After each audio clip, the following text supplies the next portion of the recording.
Hi, welcome back to Chapter 2, Stability of Voice Guided Practices. In the second video, we are going to go through the Notice and Nurture activity together. So this practice is a simple extension from our practice in Chapter 1 of Turn Towards. We are just going to add an additional step in this one of now that we are really paying attention to and differentiating between our lighter voice and our advocates. Now, when we turn towards, we're going to add the additional step of saying hello and trying to extend compassion and acceptance to the advocates that we hear. So in the video for chapter 2, the core materials, we talked about how this ability to start seeing ourselves as separate, where we can start observing the advocates and not feeling like we are entangled and that it is just us and it's, impenetrable.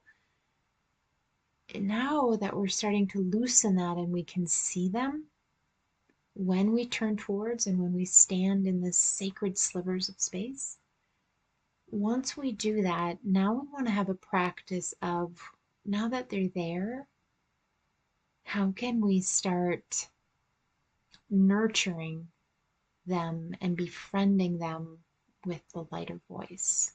So that's our practice that we get to do right now. So I'm going to guide you through the practice that is provided in the chapter 2 materials right after the visualization activity, and it's the notice and nurture activity right here. Okay, so we introduce in chapter 2 that when we start turning towards, and we now start differentiating and discerning when we hear the lighter voice, that is when we want to act. It's the clearest signal that this is the voice that we want to align the actions that we take with the actions it is guiding us towards. When we turn towards and hear bullies, this is when we want to try to see behind them. We want them to know that that language isn't acceptable and that we're not going to listen to it. So we shift our attention away from that behavior. We try to recognize that there's something very fearful and that there's an opportunity for something around and behind them that could be an opportunity for nurturing. So we shift our attention away from the disparaging and the mean and the really critical and negative self-talk. That isn't helpful. But we want to see what's behind it that they're protecting. And then when we turn towards and we hear an advocate, we hear those sassy but protective voices that are really, they have a proven way that makes things better and that alleviates distress. So by goodness, they are going to advocate for alleviating your distress through those old patterns.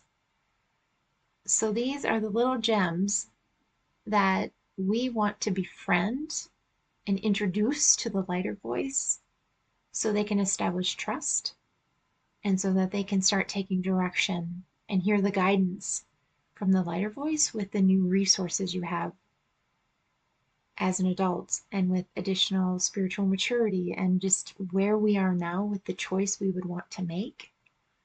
So when we hear them in chapter 2, when we see them, we want to have something to do with them. And so that's what this next practice is. It's just a gentle, only adding a moment longer to our turn towards to keep it a very accessible practice and that we can really apply and that we don't just read about and think it's a great idea, but that we actually start being able to apply it and practice it. So we're just going to add one more step and we're going to give those little gems those little voices a little bit of attention to start hopefully quieting their tantrums. Okay? So go ahead, get into a comfy position. And when it's comfortable, I invite you to take a deep breath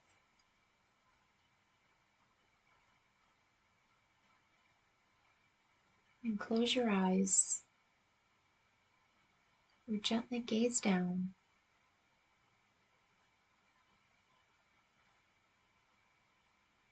Take another deep, full belly breath.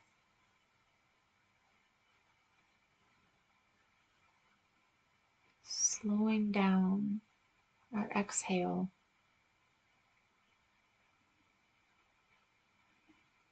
And we're going to turn towards the divine and our lighter voice.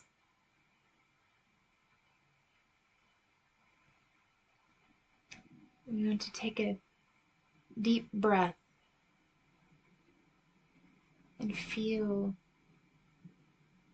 openness, receptivity, willing versus willful.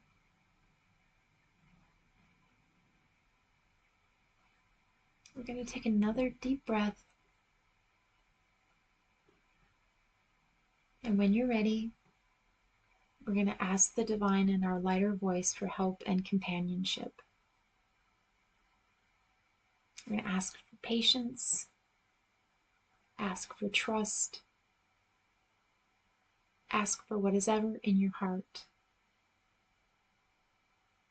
and ask them to help you feel their presence right here in this ordinary moment.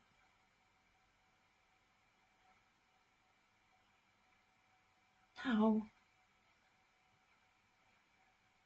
I'm going to take this new pause right here to listen, to go into our bodies.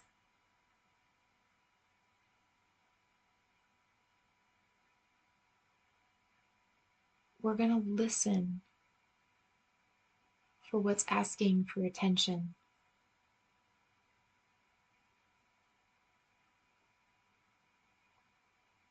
Is there an area of your body?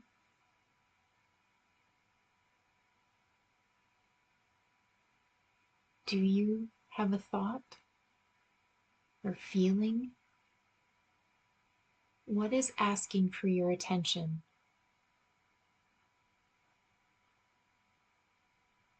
And if it's comfortable, put your hand on that area.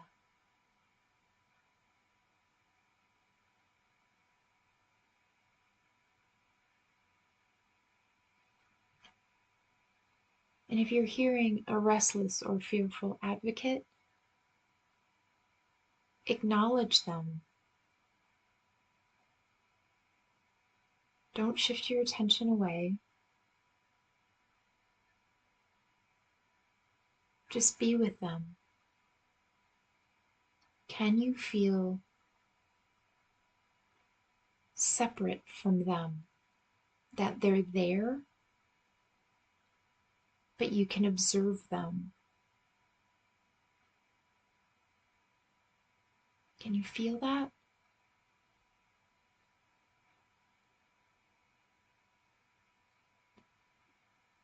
Just be with them. Don't think about them. Don't analyze them. Don't think you're supposed to be thinking and knowing what to say to them or do with them. Just simply being with them.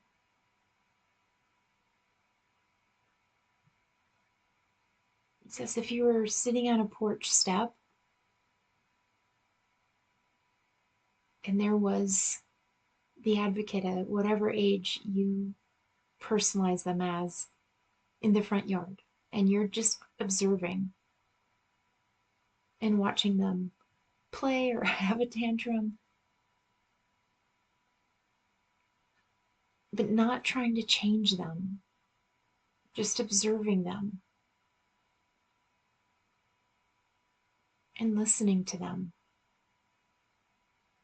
So as you're observing that they know you are giving them your attention, just your attention and presence.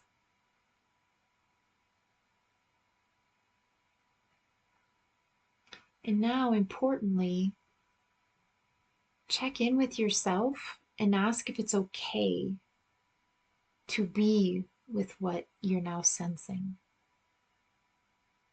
Is what's asking for attention, is it okay to be with that now?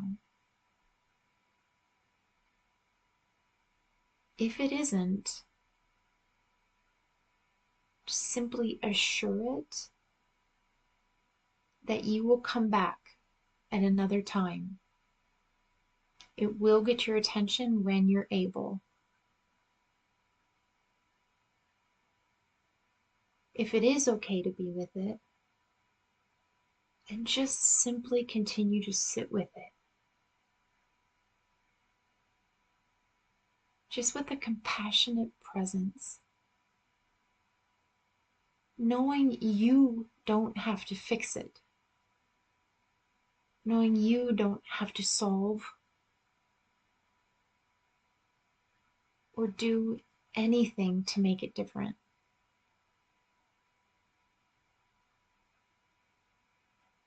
Just be there with tenderness and compassion.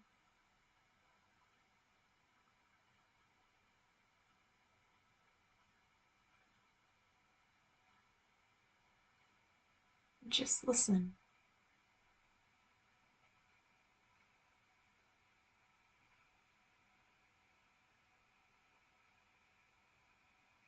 Just stay there as long as it's comfortable and as long as your time permits. If this is a faster moment during the day, just with appreciation, tell your advocate, tell this presence that's asking for attention that you'll be back.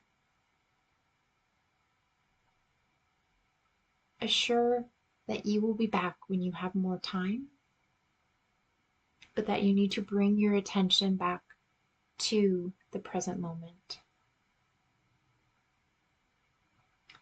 Assure them you can meet again, but take a final deep breath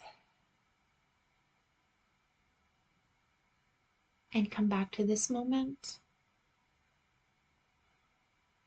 and take action on the direction that you heard.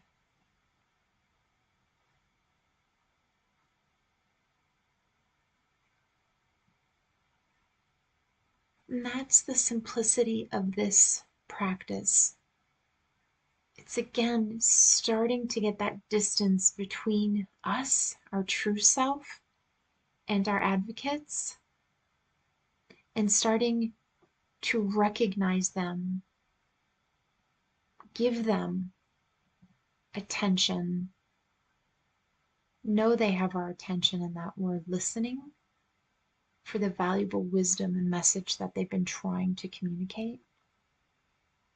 But during these briefer pauses during the day, it's that recognition that's enough. It's just starting to have that distance, shifting our attention, having that compassionate presence for them, and then we take our next step forward. We keep moving forward in our day, establishing trust that this befriending process isn't going to wipe us out and make us unproductive.